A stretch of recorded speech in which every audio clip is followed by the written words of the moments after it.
Black.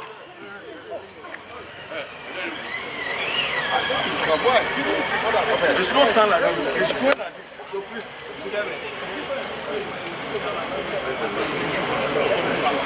Go please here.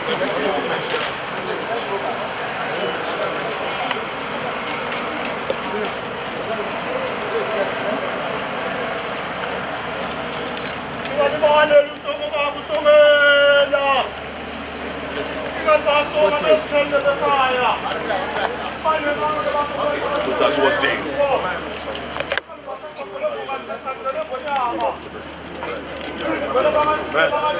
What?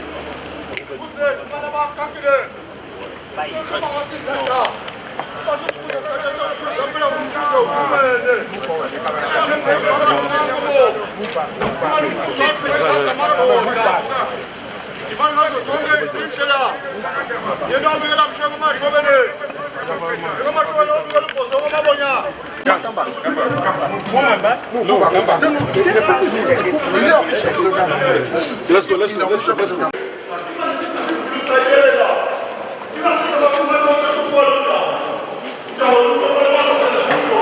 Which way?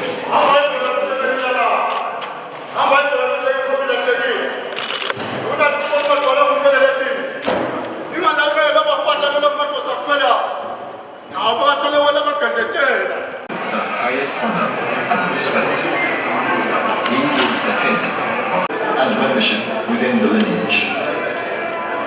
It is the queen mother who nominates a chief for confirmation when his throne becomes vacant.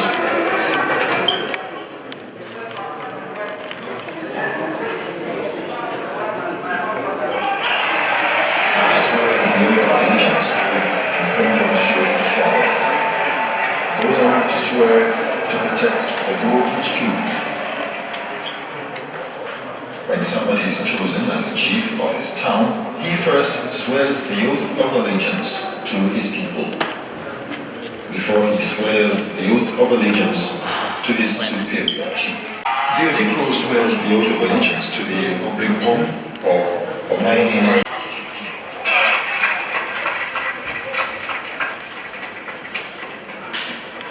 In this cell in Fort St. George, she was finally exiled to the Seychelles Islands, where she died. This building by the British, but the offer was rejected.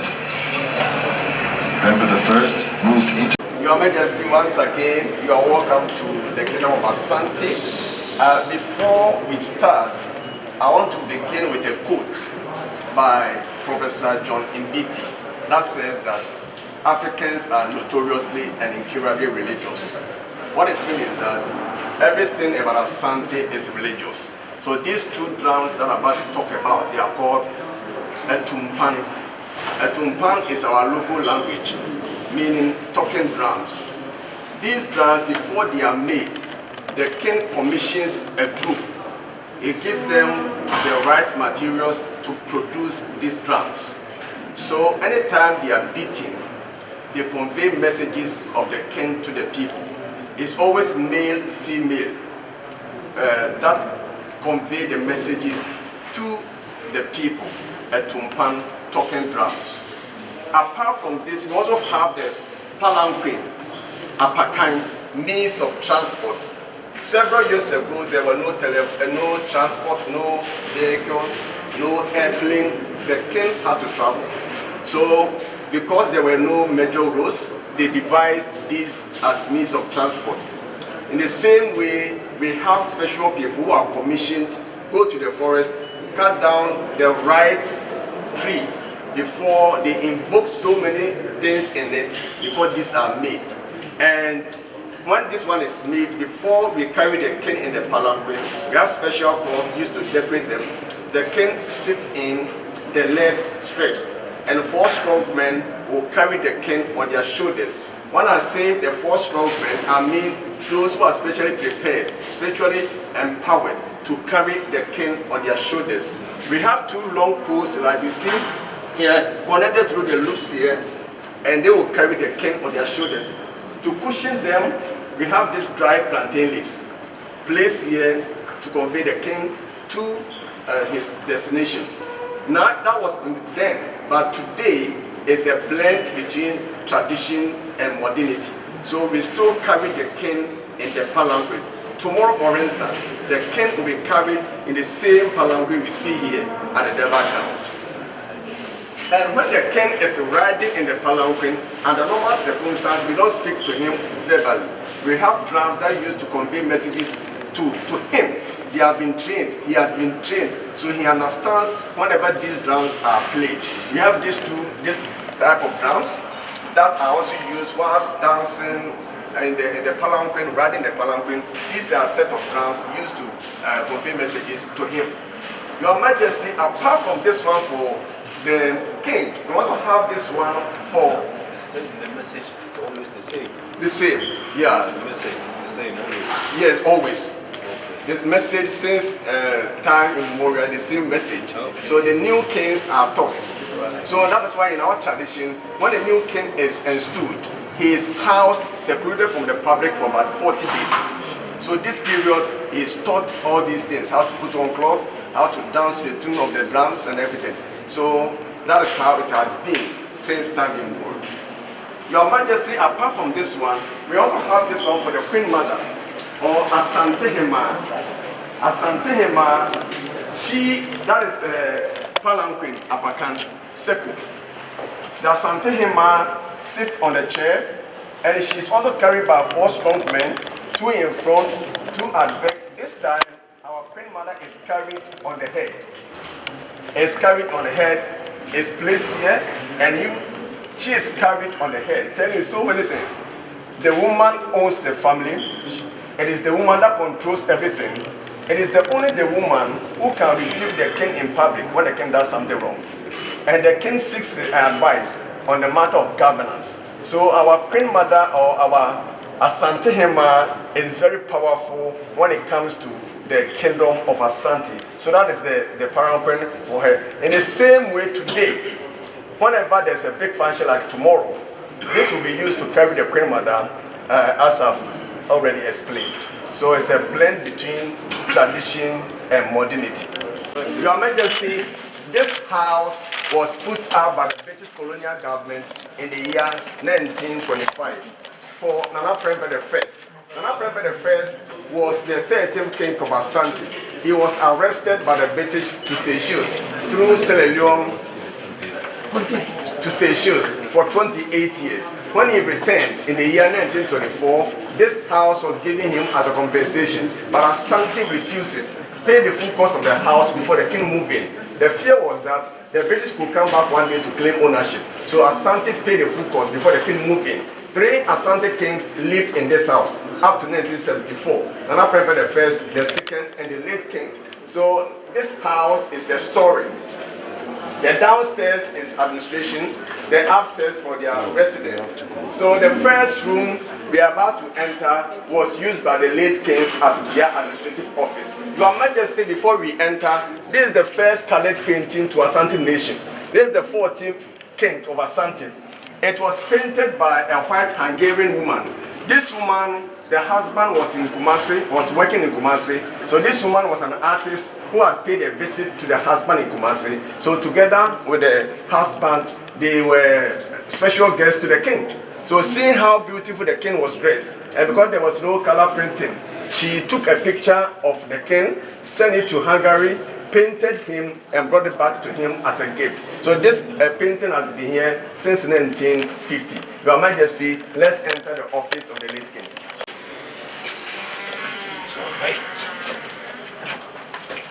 Your Majesty,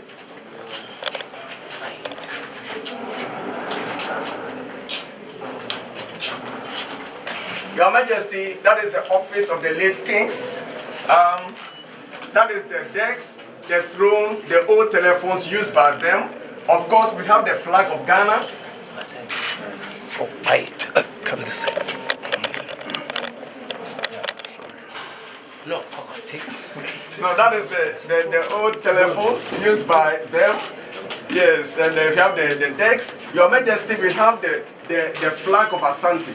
The Asante is a nation before Ghana had the independence. So that was the flag of Asante, the colors yellow, black, and green. The yellow represents their money, rich in gold. The black, the strength of the people. The green, the fertility of the land.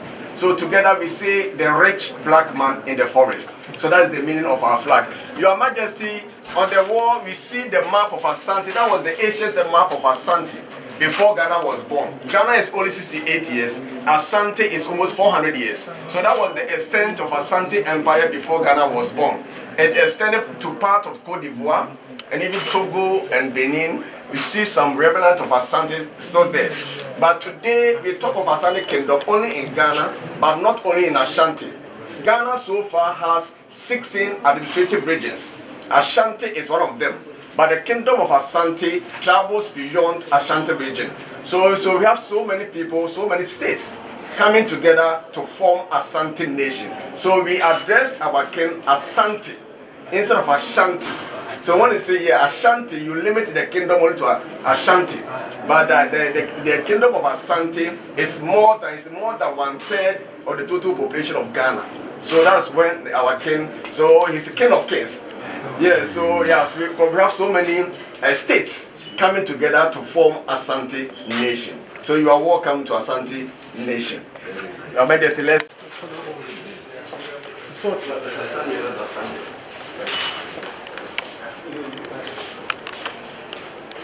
Your Majesty, this is the first living room our kings use to entertain visitors. The furniture as old as this building. Your Majesty, we have the first television to Asante Nation, 1965. At that time, before you watch a television, you have to book an appointment. So that was the television. Your Majesty, at the extreme end, you have a black and white photo there. That is the Asante architecture. Asante started building their own house before colonization. So that's Asante architecture. Your Majesty, we also have this picture. There is the mausoleum. To us, when the king passes, when the king dies, the remains are not buried. The remains are embalmed and kept at a place. That place is sacred. Nobody goes there apart from the king and some few chiefs. The king goes there twice every 42 days. To us, every 42 days represents 1 month. We have a festival called Akosidai that we celebrate. The king goes there early in the morning, and in the afternoon he sits in state to receive homages from well wishes. So Your Majesty, that is the mausoleum.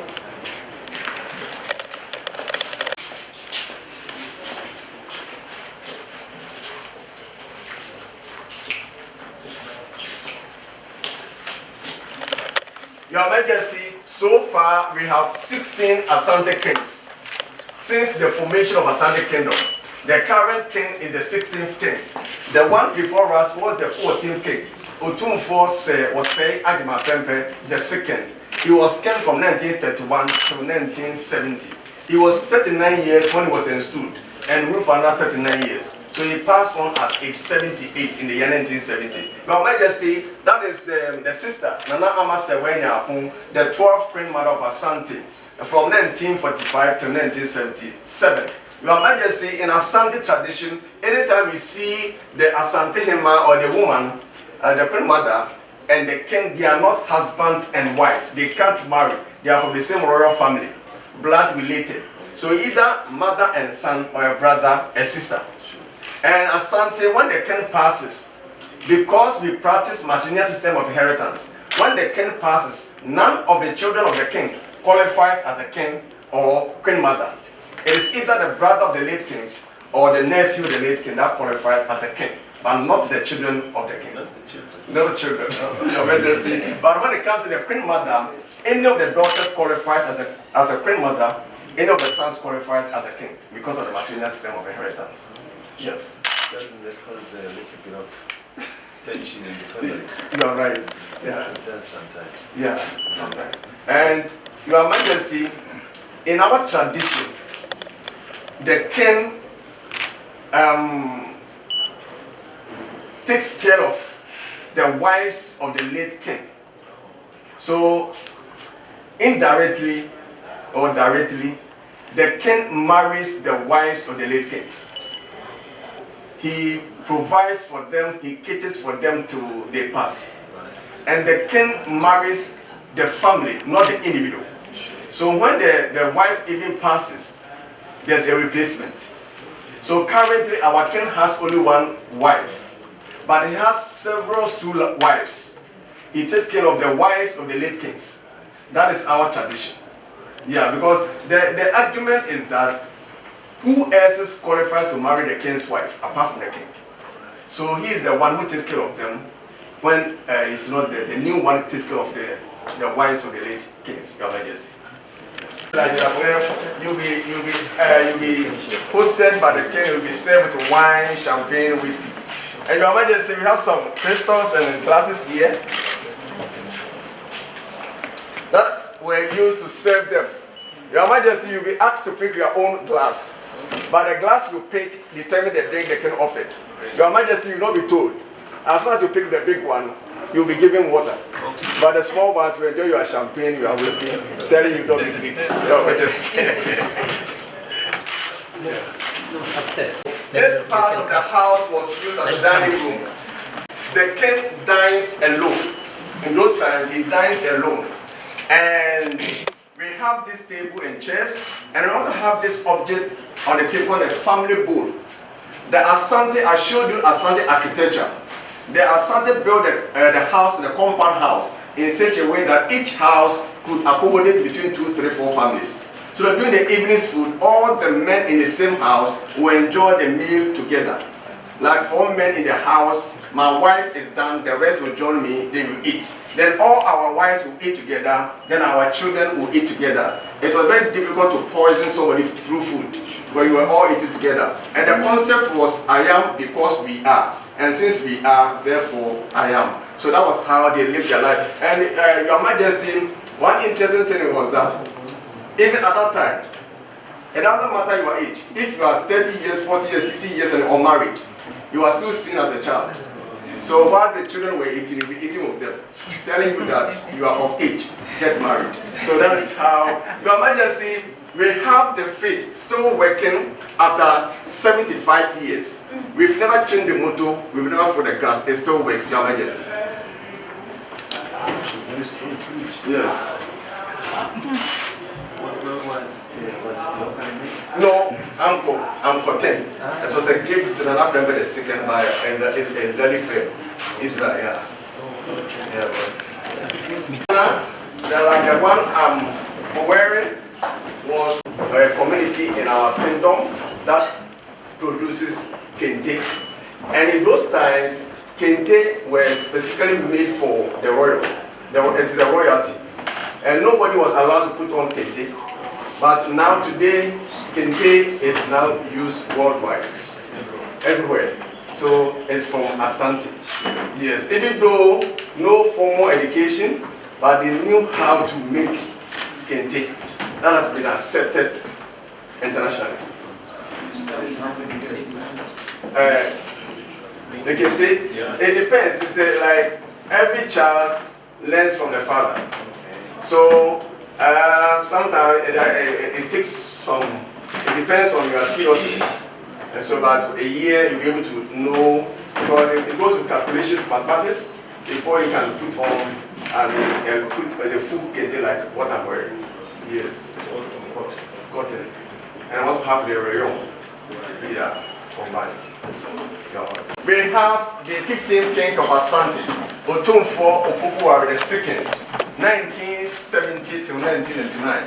It was during his time in the year 1995 that this old palace was turned into a palace museum when he was celebrating 25 years. Your Majesty, also have the 13th Queen Mother of Asante, Nana Efia the second, the 13th Queen from 1977 to 2016.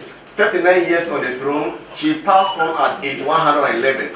Your Majesty, she gave birth to 5 children, 3 of them are late, remaining 2, the firstborn and the lastborn. Now the firstborn is the current Queen Mother, and the lastborn is the current king that we are meeting this afternoon, Your Majesty. Your Majesty, Asante and the British were engaged in a series of wars, which lasted for 100 years. And one of the wars that Asante will never forget in their lives was fought in the year 1874. That was when the British brought their ammunition and destroyed the entire nation. It was after they had taken our gold, our treasures, that they set the entire city Kumasi ablaze. And there have been several calls to bring the items back, but to no avail. Last 2-3 years, our king was a special guest to King Charles during his coronation. So after the coronation, our king had a meeting with the British Museum, Victoria and Albert Museum, and they decided to bring some of the items back to us, but on loan. On loan. Your Majesty, these are some of the things that they have brought. These are the creativity, the ingenuity of our forebears. Even though no formal education, that was what they were able to create so many years ago. It is exactly 151 years since these items were looted by the British. So, and the age of these items are more than 150 years. But they were being used before they were taken away by the British. So, Your Majesty, these are some of the items that were looted by the British, but they are here on loan. They are all pure gold. And, Your Majesty, I want to talk about one particular item that to the British, they thought by taking this sword, this is the sword in Kumasi sword. It's a special sword that every Asante chief uses to swear the oath of office before that chief, that person is accepted as a chief. So the reason they took this one away was that they wanted to deny us of our chieftaincy institution. But they didn't know that the creation of this sword is innate. So when they took this one away, we were able to create another one. That's why we have kept the institution thus far. So that is the Kumasi sword, very powerful sword that legitimizes somebody to become a chief or Asante king. So that is it. So these 4 showcases, the 3 items here, this one, the first one, they are all from the UK on loan. Your Majesty, this one from the US. From the US. To them, they can't keep anything that will not belong to them. So they have brought this one to us for good. So these items are here for good. You are right, Your Majesty. So Your Majesty, that is it. So Your Majesty, Your Majesty, downstairs I told you one of the Asante kings was arrested to Seychelles for 28 years. Your Majesty, that is him. Otumfuo the first. He was 18 years in the year 1888 when he became the king of Asanti. But at age 26 in the year 1896, he was arrested by the British to one of our towns in the central region, Elida Castle. Your Majesty, imagine the entire UK fighting a 26-year-old boy, a 26-year-old man. She was only 26. He was only 26 years when the British came with all their accoutrements, the ammunitions to arrest him to Seychelles for 28 years.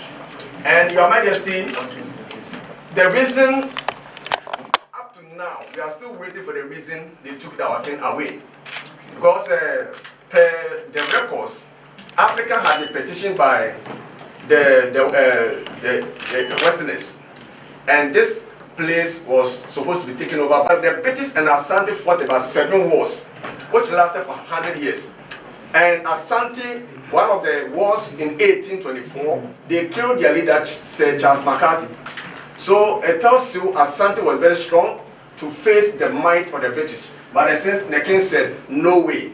Looking at the circumstance, looking at the way things are, it's better for me to go than to destroy our kingdom. So he offered himself. He was arrested to that place for 28 years. When he came back, then they gave this house to him as a compensation. But Asante said, no way, we don't want anything cheap. So Asante paid the full cost before the king moved in. Not only him that was taken away, his mother, Nana Yecha, that the biological mother, she was also arrested, taken to Seychelles, where she passed in the year 1917, Your Majesty. Your Majesty, in order to erase our tradition from his mind, whilst in Seychelles, they brainwashed him and got him baptized as a Christian into Anglican faith. So you see the cross giving him and the Bible giving him, so that when he comes back, he will not involve himself in our chieftaincy issues. But when he came back, he didn't want to involve himself in the kingship again. But Asante people said, no way. For 28 years you were away, we kept your stool. So you continue to rule. So indeed, when he came back in 1924, and this house was given him 1925, he continued to rule the kingdom till he passed on in the year 1931. The British tried to bring their own person to occupy his seat, but it never worked. So for the 28 years he was away, the seat was kept vacant until he came back to continue his kingship, Your Majesty. And that is the cloth he was wearing. And when he returned from exile in 1924, Asante welcomed him back to Kumasi. Your Majesty, that is the cloth he was wearing. He wore on the day they formally welcomed him back to Kumasi. Your Majesty, that is the miniature ship that took him to Seychelles. Your Majesty. Your Majesty, we enter into this room to wrap it up.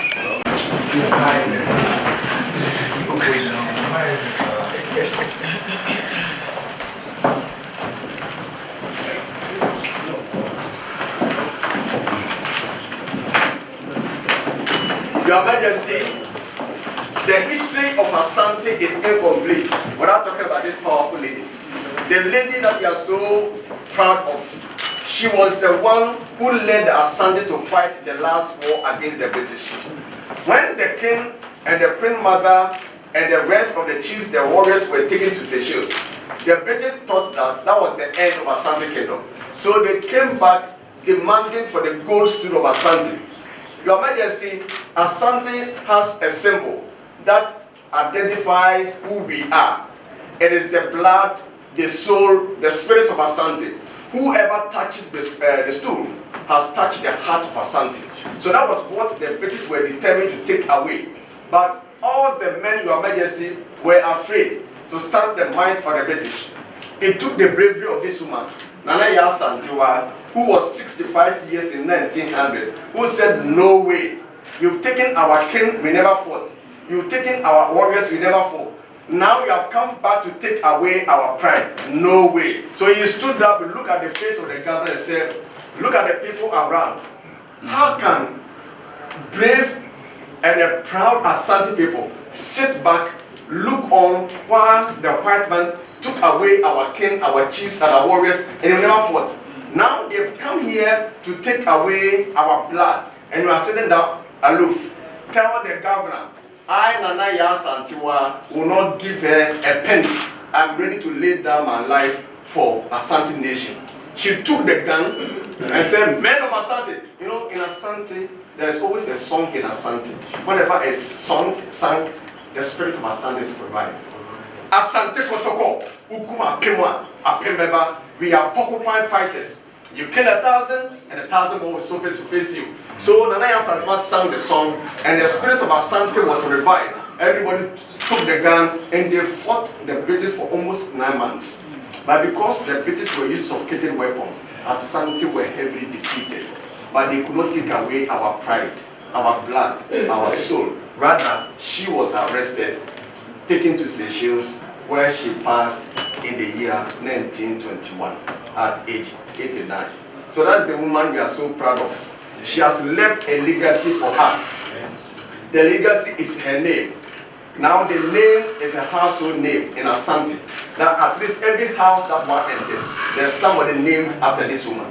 So he's challenging all of us. If she, without formal education, no military training, was able to do what he did, in the same way he challenges us, that we must also do the same for our dear nation, for our community. What belongs to us, we should not sit for anybody to take away. Your Majesty, Yaa Asantewaa. Your Majesty, thank you. Your Majesty, we are done here. I will humbly ask you to sign the king's book downstairs, Your Majesty. So you go back to...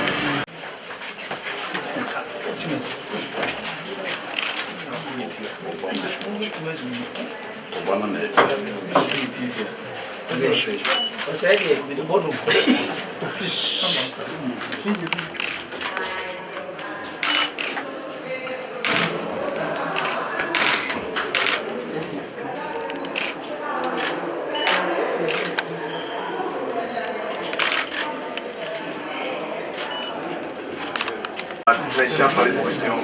And since we have you, Your Majesty, we have small package. It's a book that we want the lady to present to you as to remind you of your visit at Manhyia Palace Museum, Your Majesty. So. Yeah.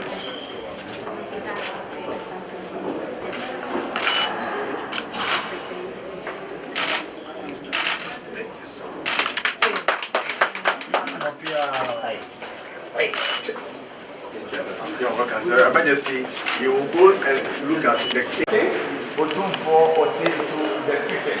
He has been on the throne for 26 years. He's 75 years, and he is the last born of the late grandmother I talked to you about. And he is the Chancellor of Harvard University of Science and Technology. He has passion for education. On his installments, 26 years ago, he set up a Otumfuo Education Fund to cater for the graduate needs.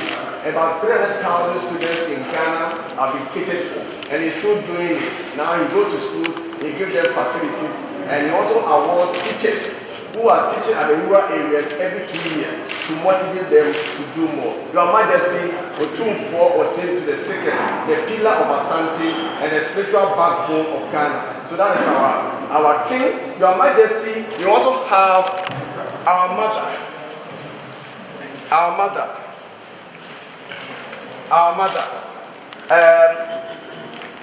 Nana Amakunedu Yado, the third, the firstborn of the late Queen Mother, almost 100 years. And the role of our Queen Mother is he's more or less the king of all our women. He has a court that he sits to adjudicate cases that borders on domestic issues. And his word is final. If, for instance, you are a man and you refuse to take care of the family and the issue is brought before her and you are pronounced guilty, then you are doomed. So that is our woman, that's our woman, the role she plays in our scepter. So that is a woman, and also our king. His principal work, he's a peace advocate. Of all the 71 paramountcies in Asante, he presides over major meetings, and he decides everything.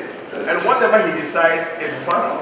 So that is what he does. Your Majesty, because of the work that he does for the nation Ghana, the United Nations has recognized the work that he does for the nation Ghana.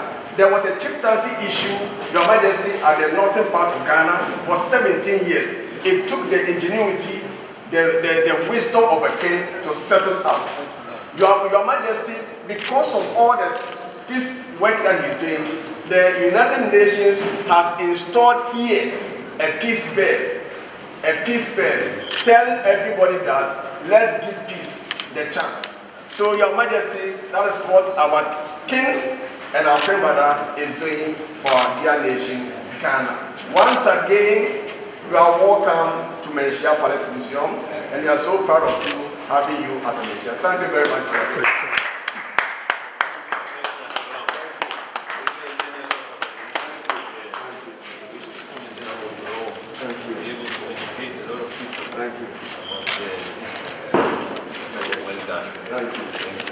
Wait, let's go.